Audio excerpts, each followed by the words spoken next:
ये कहानी है राजस्थान में रहने वाले उस्मान की। लगता है कि बेगम इस साल भी बारिश नहीं होगी। अल्लाह के लिए ऐसा ना कहे। अगर बारिश नहीं होगी तो हम अनाज कैसे उगाएंगे? हमें पूरा साल अपने लिए अनाज उगाना होता है और लोगों के लिए भी, ताकि अनाज का कुछ हिस्सा हम अपने लिए रख सके और कुछ दे सके। अगर बारिश ना हुई तो हम सब हलाक हो जाएंगे। सही कहा बेगम। अरे ये राहिल कहाँ गया? वो देखो, तुम्हारा बेटा धूप में ही फावड़ा चला रहा है। अरे बेटा, धूप से छाव में आ जाओ। अभी तुम बड़े नहीं हुए हो। जब बड़े हो जाओगे तब ये करना। ठीक है बाबा जान, मैं आ रहा हूँ। बाबा जान, बकरा ईद आने वाली है, कुछ सोचा है आपने? बेटा क्या बताऊं, घर के हालात ठीक नहीं है, तो इस साल लगता नहीं कि हम बकरा ला पाएंगे। अच्छा बाबा, तो बकरी के बच्चे ही ले आइए ना।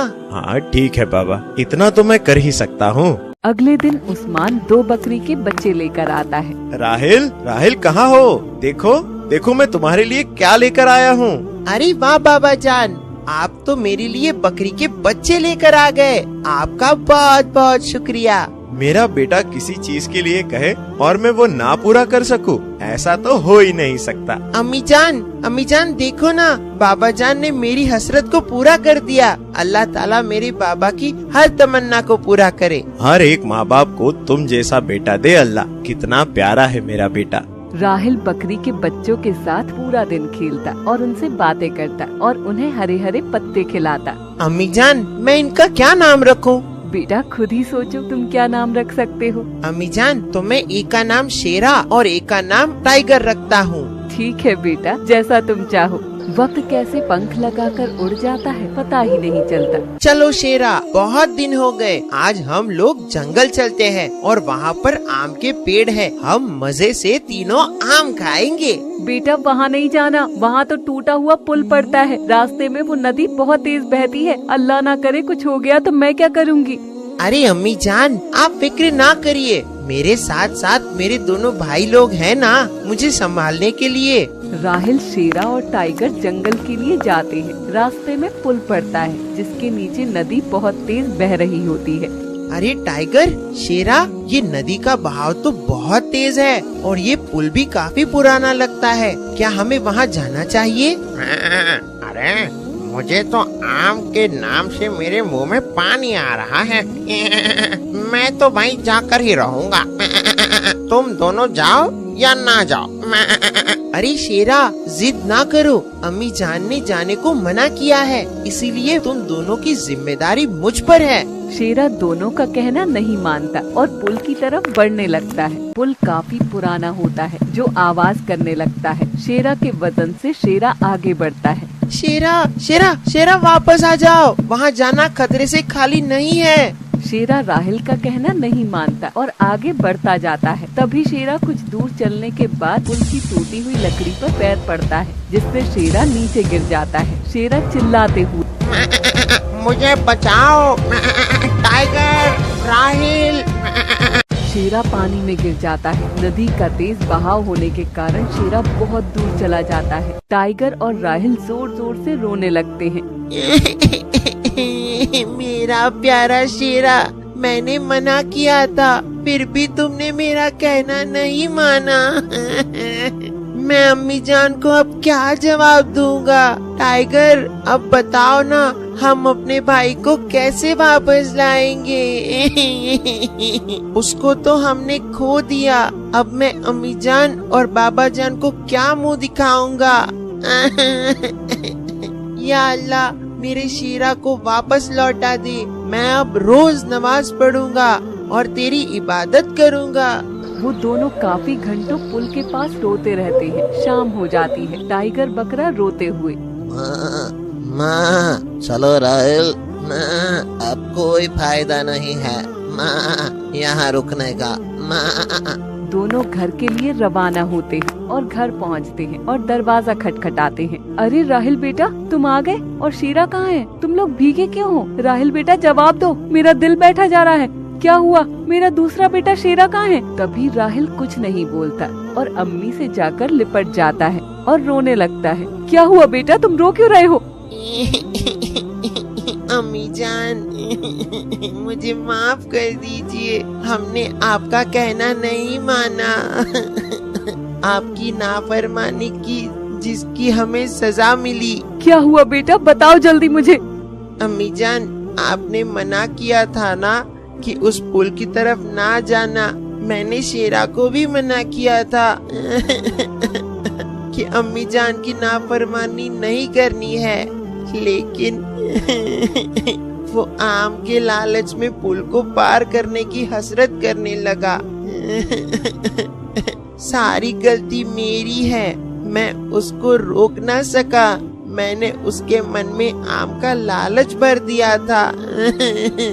सारा कसूर मेरा है अम्मी जान। राहिल, तुमने उसे रोका क्यों नहीं? या अल्लाह, ये दिन देखने से पहले मुझे उठा लिया होता। अम्मी जान, शेरा की मौत का तो मैं भी जिम्मेदार हूँ। शेरा की जगह मैं डूब गया होता, मैं मर गया होता। ऐसा ना कहो मेरे बच्चे, तुम तो मेरी ही औलाद हो। जो होना था वो हो गया, अब क्या पता अल्लाह की क्या मर्जी है। अपने आप को गमगीन ना करो मेरे बच्चे। शेरा के जाने का हमें बहुत गम है मेरे बच्चे। अल्लाह ताला मेरे शेरों को जन्नतुल फिरदौस में मकाम अता फरमा। कुछ देर बाद उस्मान भी आ जाता है। सकीना, राहिल, तुम दोनों रो क्यों रहे हो? क्या हुआ, मुझे भी तो बताओ। राहिल सारा वाकया उस्मान को बताता है। उस्मान भी रोने लगता है। चुप हो जाओ मेरे बच्चों, चुप हो जाओ। इसमें तुम्हारी कोई गलती नहीं है। शायद किस्मत में यही होना लिखा था। हमारे घर का एक बेटा हमें छोड़कर चला गया। टाइगर, अब तो मुझे छोड़कर कभी मत जाना। कभी नहीं मेरे भाई, मैं तुम्हें छोड़कर कभी नहीं जाऊंगा और हमेशा साथ ही रहूंगा। ऐसे ही कुछ दिन बीत जाते हैं। एक दिन मकान के मालिक सेठ जी अपने गुंडों के साथ आते हैं। निकल बे बाहर उस्मान के बच्चे, बहुत दिन हुए तूने घर का किराया नहीं दिया है। हर बार अगले महीने कर टालता रहता है। आज तो तेरी खैर नहीं। उस्मान बाहर आता है। सेठ जी, मुझे एक दिन और दे दीजिए, मैं आपका सारा कर्जा उतार दूंगा। अबे बहुत हुआ, मारो गुंडो इस उस्मान के बच्चे को। जैसे ही गुंडे उस्मान को मारते हैं, वैसे ही टाइगर बीच में आ जाता है और टाइगर के सर पर डंडा लग जाता है, जिससे टाइगर के बहुत ज्यादा खून निकलने लगता है। मेरे बच्चे, तुम्हें बीच में आने की क्या जरूरत थी? देखो तुम्हारे सर से कितना खून बह रहा है। या अल्लाह, ये क्या हो गया? मेरे भाई, तुम्हें कुछ नहीं होगा।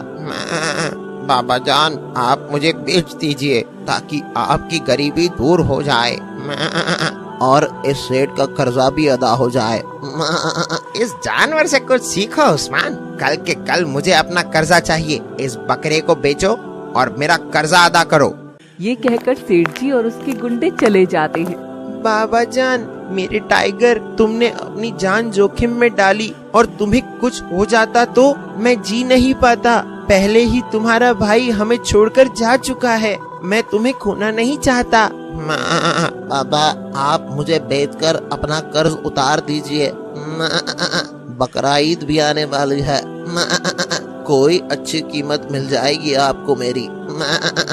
नहीं बेटा, मैं तुम्हें नहीं बेचूंगा। मेरे पास जमीन पड़ी है, मैं उसे बेच दूंगा, लेकिन तुम्हें नहीं बेचूंगा। अगले दिन उस्मान अपनी जमीन बेच देता है और जो पैसे मिलते हैं उसे अपने सारे कर्ज निपटा देता है। कुछ दिन के बाद बकरा ईद आती है। या अल्लाह, हमारे पास सिर्फ टाइगर ही है, वो भी हम तेरी रजा के लिए कुर्बान कर देंगे। ये सारी बात राहिल सुन लेता है। राहिल टाइगर के पास जाता है। टाइगर, तुम भी मुझे छोड़कर चले जाने वाले हो। मैं तुम्हारे बिना कैसे जीऊंगा? हमारी दोस्ती यही तक थी क्या? हाँ राहिल, शायद अल्लाह को यही मंजूर है। अल्लाह की राह में कुर्बान होने जा रहा हूँ। नहीं मेरे भाई, मैं तुम्हें नहीं जाने दूंगा कहीं भी। ऐसा ना कहो, मुझे कुर्बान करने पर तुम्हारे घर में बरकत आएगी और मुसीबतों से अल्लाह सबकी हिफाजत भी करेगा इंशाअल्लाह। नहीं, मुझे कुछ नहीं पता। मैं बाबा जान से लड़ूंगा। राहिल, सुनो तो। राहिल रोता हुआ बाबा के पास जाता है। बाबा, मेरे टाइगर को कुर्बान ना करे। बाबा, मेरे टाइगर को कुर्बान ना करो। मैं आपको अपने सारे इकट्ठा किए हुए चीज के पैसे में दे दूंगा।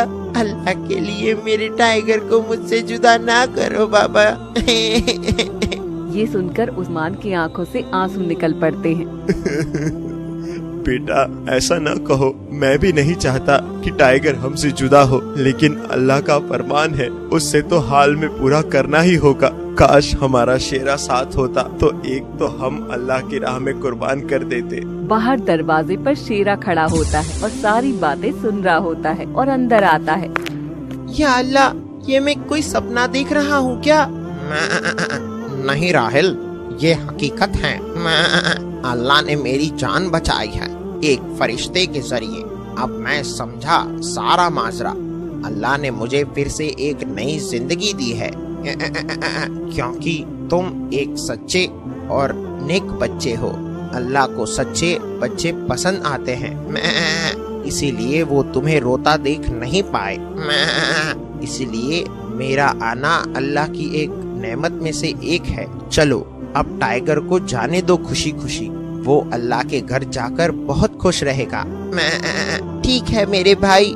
इस तरह टाइगर को अल्लाह की रजा के लिए कुर्बान कर दिया जाता है। अगर हमारी कहानी अच्छी लगी हो तो लाइक करें और सब्सक्राइब करें, और ऐसे कहानी से जुड़े रहने के लिए हमारे चैनल को सब्सक्राइब करें। आप सबको बकरा ईद मुबारक।